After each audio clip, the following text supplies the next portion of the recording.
As Senator Rest said, 20% of the population has a hearing loss. A hearing loss significant enough that it impedes their ability to communicate. So this is a pretty big portion of our population. 2/3 of people over 70 have a hearing loss that obstructs their ability to communicate. So that is going to become a larger and larger part of our population as the baby boomers age. And as we all know, it's really important for people to remain active in order to stay healthy and to live independently.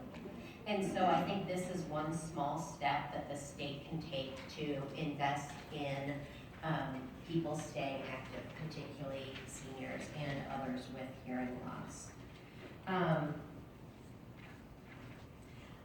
As Senator Rest explained, the bill actually has two parts. It talks about hearing loops, and I'll let my co-testifier, Mr. Nelson, talk more about hearing loops.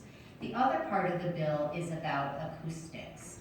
And acoustics can be, in rooms can be really good or really bad. As you know, the difference between your chambers or the rotunda and this room, that there's a big difference in the acoustics and the ability to hear. And even small changes can make a real difference in the way that noise travels. And so that can include the carpeting, the combination of hard and soft surfaces. It can be things as little as the way that the drywall is put up. So if you are putting up, if you're building a room with a room on the other side and you line up the drywall so it matches exactly, the sound can go through the seam. So if you just plan ahead and stagger the drywall so the seams don't line up, that's one small thing that you can do to help sound from going from one room to another room. So this, the back of a handout that I've handed most of you and happy to get to the rest of you. I don't think I provided it to the committee, I apologize. I have a whole list of small things like that that can make a large difference. And the part of the author's amendment changed, tweaked the effective date to ensure that this does not affect projects that are already in the works, already past the planning stage. Because we know that there are a lot of projects that are shovel ready or otherwise ready, and this is not intended to, oh yes, please, this is not intended to in any way add cost to those projects that are already in the works.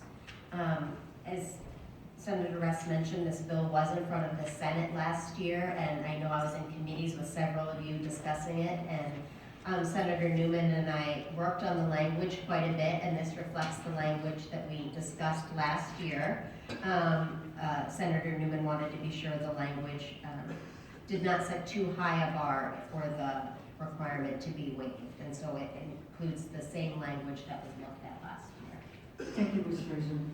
Do you have another testifier? Please state your name for the record. Rick Nelson, and I am the immediate past president of Loop Minnesota, which is a nonprofit organization advocacy group for better hearing accessibility. Thank you, Madam Chair, for the opportunity to express my support for this bill. Hearing loss is an invisible disability, and I think that for that reason it doesn't always get the attention it deserves. And so part of what I want to do today is give you more of a visual representation of what that would encompass for somebody with hearing loss. And I am a person with hearing loss. Hearing loss doesn't have to be, it's a disability, but it doesn't have to be disabling. And like a lot of other disabilities, there are things that can be done to improve the experience. So I would like you to think about somebody who maybe cannot walk, and so if they had a wheelchair, that would not be the be-all, end-all for that person's disability, correct? To help them get around. But it would be a start in the process, so I would consider that to be a hearing aid or a cochlear implant. The hearing aid isn't the be-all, end-all of helping somebody hear better. Neither is the cochlear implant. And then there's the acoustic situation. So if you're in a building, let's say you have hearing aids, you've got that done. Now you've got bad acoustics in a building. And that would be, it's really difficult to hear when you have hearing aids in a lot of background noise and reverberation. So how I would relate that is if you had good acoustics, it would be like putting in a ramp for somebody to access with a wheelchair. So it's getting better, but it's still a lot of work. And sometimes the ramps are difficult to navigate. And good acoustics is going to help that person who has taken the steps to improve their hearing, getting the hearing aids, etc. And then I would go as far as to say, if you think about an elevator, how much more helpful that is for somebody in a wheelchair to get from one elevation to another. That would be the hearing loop for somebody who has telecoils in their hearing aids, or a cochlear implant, which comes with telecoils 100% of the time.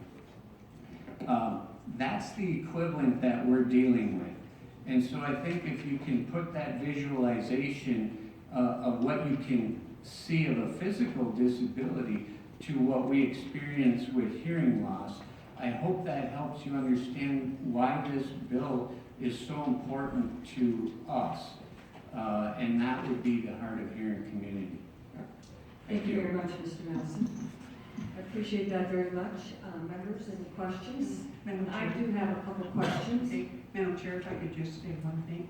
I wanted to make sure that people knew that there's been no opposition to the bill that I'm aware of. Thank you, Senator Rice. So, quick question for you. Number one, how does this fit with, say, a Bluetooth? You have a Bluetooth. I know there are some who have that. And this loop thing does not, so Bluetooth, is that the same as a loop or something? Okay, Mr. Nelson, you're shaking your Yes, head. I would be glad to help answer that. Bluetooth technology is not like looping technology, and Bluetooth technology is limited to more of a personal device. So you can have listening through your phone, for instance, but it's not designed for a venue such as this, where it wouldn't work. And right now there's manufacturers that are looking at different technologies, and I can tell you I've talked to different manufacturers of hearing aids and hearing technology, and they are a long, long way away from coming up with better technology than what looping technology can provide. And they have all but, they've actually said that as they develop new technology, it's going to be compatible to the looping technology. So at the time that technology even becomes available, it's not going to outdate the looping technology. Thank you, Ms. Nelson. That was a very informative answer. Appreciate that very much. One other quick question. When you talk about this looping, is this mainly like in meeting rooms, hearing rooms, as we are doing today, but meeting rooms in general, this would affect all public? What about inner office space or things like that? Where is this? Because I don't see anything in the bill that somewhat deals with that. Madam Chair, it's really... Senator Rice. Thank you, Madam Chair. Madam Chair, and members, it's really appropriate in rooms that are mic'd, as the simplest explanation, which our offices are not. It also, and I don't really know why it couldn't have been done, but although the chamber is mic'd, obviously, looping technology, as I understand it, was not installed there, and I don't know whether there were, technological difficulties for that kind of space or not. But it is in the hearing rooms.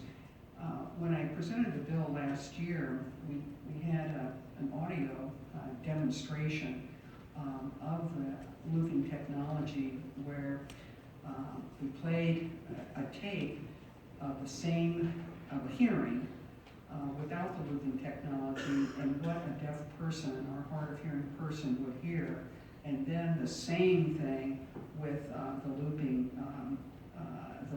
device or the looping technology, and it was an amazing difference. So it's not appropriate in every setting. Certainly not in your office, for example, but only in those rooms and in new public buildings that aren't going to be have a public address system within the room. Thank you, Senator Russ. Yeah. I think one thing I would do, because when I read this, it is quite broad, I think your intention is that, but we have a short time right now. Sure. So we're gonna lay this bill over for a possible inclusion. Thank you, Madam And at Chair. that point, I would ask you though to consider kind of somewhat defining that area of the intention is for mic'd rooms or something that would maybe, unless it is, maybe I just missed it. I'm seeing it is, okay, all right, then we're good. I'm mistaken not Yeah, reading it's that. in, Madam Chair.